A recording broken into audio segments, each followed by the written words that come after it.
నిత్యము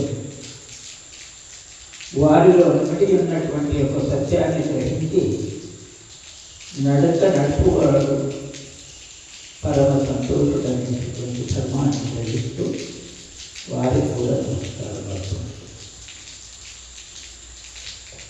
ఆత్మభాంతవు ద్వారా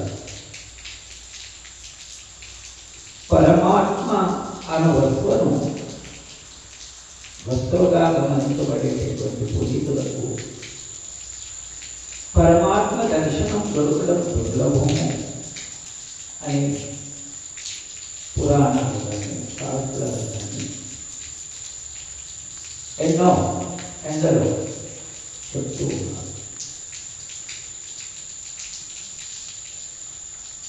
నిత్యము సత్యమును ఎడమరవకుండా సత్యము నిత్యము అనేటటువంటి సద్భావాన్ని తెలిసి పవిత్రమైనటువంటి పరమ సంతోషమును వెంబడి పెట్టుకొని పరమేశ్వరుడు ఎచ్చటున్నాడు అనేటటువంటి వెతకడానికంటే నిత్యమైన సత్యాన్ని గ్రహించి సత్యములో నిత్యం ఉంది అనేటటువంటి ధర్మాన్ని తేలికపరచుకోవడమే దైవదర్శనము అని ప్రజలు.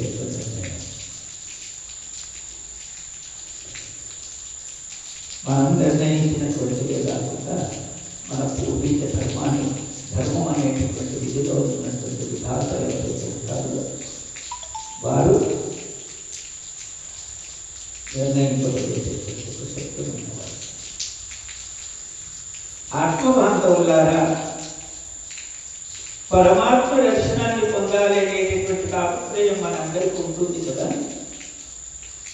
పరమాత్మ దర్శనం ఎప్పటికీ పొందుతుంది.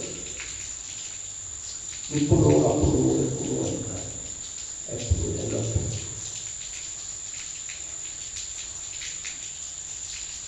కానీ పరమాత్మ దర్శనాన్ని పొందడానికి కావలసినటువంటి తత్వలేదు మనకు ఉన్నాయాలి అన్నదాన్ని ఒక్కసారి మనగా పరిశీలించుకుంటే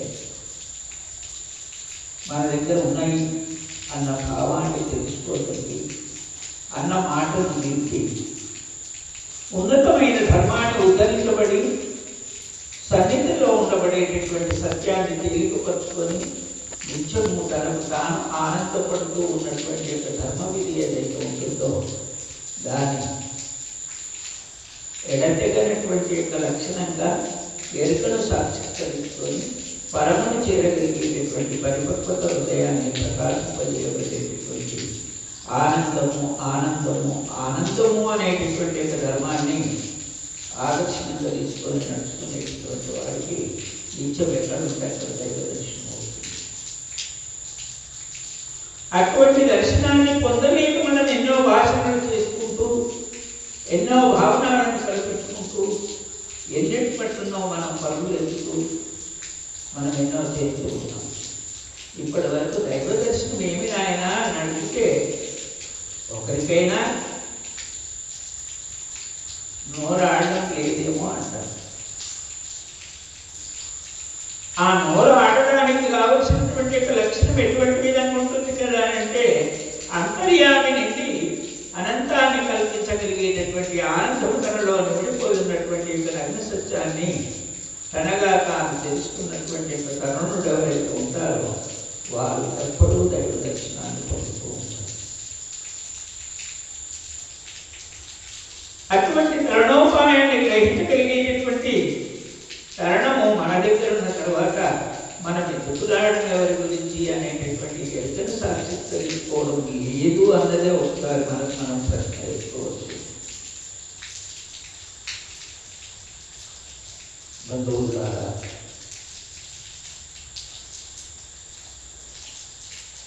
ఈ ధర్మం పట్ల మనకి ఏ ప్రీకరణం ఉందో మనము మన ముఖాన్ని చూసుకోవడానికి నేత్రాలు పరమాత్మ ఇచ్చింది, కానీ బదలైన వస్తువుతో కూడుకున్నటువంటి ఒక భాగ్యాన్ని నోచగలిగేటటువంటి అర్థం అనేటటువంటి చిత్తరూపాన్ని గ్రహించబడి బిందులో బిందైన సాక్షిభూతాన్ని గ్రహించి సర్వస్వరూపమైనటువంటి సర్వేశ్వరుని చూడాలనేటటువంటి తాపత్రయం ఉన్నటువంటి పునీతుడు తన ముఖారుదాన్ని చూసుకోగలిగేటటువంటి యోగ ఎటువంటి విధంగా ఉంటుందో ఆ విధంగానే తనలో ధర్మం అనే కీర్తిని వహించి తనను నిమిడిపోయి తననే లేనటువంటి ఒక తరుణాన్ని పొంది పరమ పూజ్యాన్ని గ్రహించగలిగేటటువంటి పరిపక్వమైనటువంటి యొక్క ధర్మాన్ని గ్రహించబడితే పరమేశ్వరుడు తన ముందే ఉన్నాడు, తనలోనే ఉన్నాడు, తన చుట్టే ఉన్నాడు. తన నిలిచి ఒక నిమిషమైనా తాను ఎక్కడికి వెళ్ళలేదు. ఒకవేళ నిలిచిన నాడు లోకమే అంధకారమని అందరంగా చేసుకోవాలి. అంతటి భాగ్యమైన పరమాత్మ దర్శనాన్ని పొందడానికి ఎక్కడో వెతికితే దొరుకుతాడు అనేటటువంటి ఆలోచన కంటే ఇక్కడే దొరుకుతాడు, ఇక్కడే ఉన్నాడు పరమాత్మ అనేటటువంటి ఆత్మవిశ్వాసం తన ముందు చాలు అన్నారు మన బంధువులారా.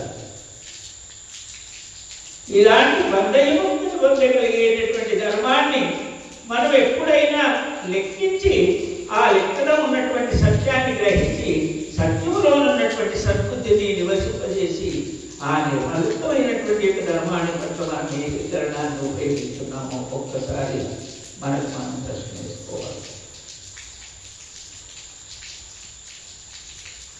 నేను పురాణం చదివాను, నేను శాస్త్రం చదివాను, నేను అనేక అనేక అనేక గ్రంథాలు చదివాను అని చాలామందిని చాలా రకాలు చెప్పుకున్నామే. కానీ అంతర్యామిలో ఉన్న నగ్న సత్యాన్ని తేలికపరుచుకొని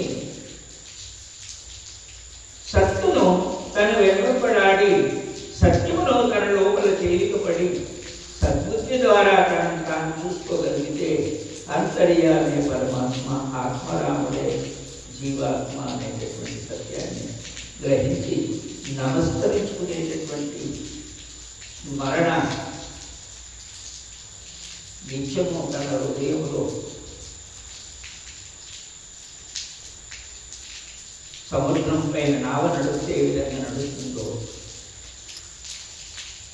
ఈ పంచభూతాలలో మధ్యలో నుండబడేటటువంటి యొక్క పరిపక్వత కలిగినటువంటి నావ ఏదైతే ఉంటుందో ప్రకృతి ఆకారంలో నుండబడేటటువంటి పరమ పూజ్యాన్ని గ్రహించబడి పంచభూతాల మధ్యలో ఆడుతున్నటువంటి యొక్క ఆనందాన్ని తన నావగా వాడుకునేటటువంటి భక్తులు ఎవరైతే ఉంటారో వారికి ఎప్పటికీ నమస్కారం.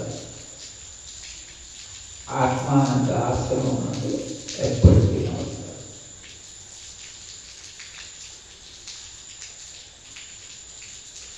ఎందుకు నమస్కరించుకోవాల్సి వచ్చింది కదా అంటే ఇంతటి ఎంతటి గమనింపబడేటటువంటి సంతోషమే తన లోపల లేదు అంటే ఆ సంతోషాన్ని గ్రహించి నడుచుకునేటటువంటి పుణ్యుని హృదయంలో ఉన్నటువంటి పూర్ణ జ్ఞానాన్ని పొందేటటువంటి సంతోషాన్ని గ్రహించకపోతే ఎన్ని బొమ్మలతో ఆడుకుందామో ఒక్కసారి అందరూ తెలుసుకుని ఆట పెట్టాము. ఈ ఆట కూడా నాటకమే అని మనం అందరం తెలుసుకుంటూ బాగుంటుందని అందరితో మనం చేస్తున్నాం. బంధువుల పరమ సంతోషాన్ని పరమ పూజ్యాన్ని గ్రహించగలిగేటటువంటి పూర్ణ జ్ఞానాన్ని మనలో పెంపొందజేద్దాం. అనంత రూపంలో ఆత్మరూపాన్ని గ్రహించగలిగేటటువంటి జ్ఞానమును ఉపయోగించుకుందాం. మానవాభిమానాన్ని గ్రహించబడి మనిషిలో ఉన్నటువంటి మంచితనాన్ని తీర్పుపరుస్తుంది.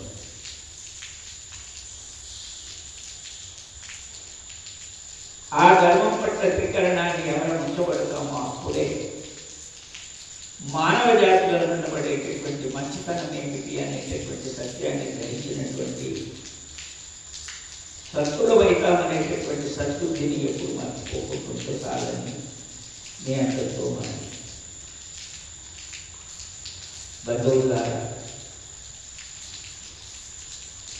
దాసులలో ఉన్నటువంటి సత్యం ఏదైతే ఉంటుందో అతడిలో ఉన్నటువంటి సత్తును ఉపయోగించి దాసదాసుడయ్యేటటువంటి ధర్మం పట్ల కృత్యం చేయగలిగేటటువంటి మనోనిగ్రహాన్ని తేలికపరుచుకొని మన జీవనయాన్ని చేసేటటువంటి ప్రయత్నం చేస్తే ఉన్న 4 రోజుల్లో భగవంతునిలో ఐక్యమైనటువంటి వాళ్ళం అవుతాము.